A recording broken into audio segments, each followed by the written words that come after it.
Hey, I wanted to show you some pink burlap flowers I made, and I think they turned out pretty. And this little one, it's really pretty.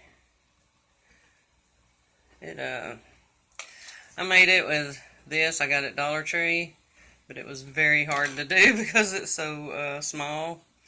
And this one, that's ribbon, and this is tulle. This is some tulle I got at a thrift store. It was on these big spools, and it's like 6 inches wide.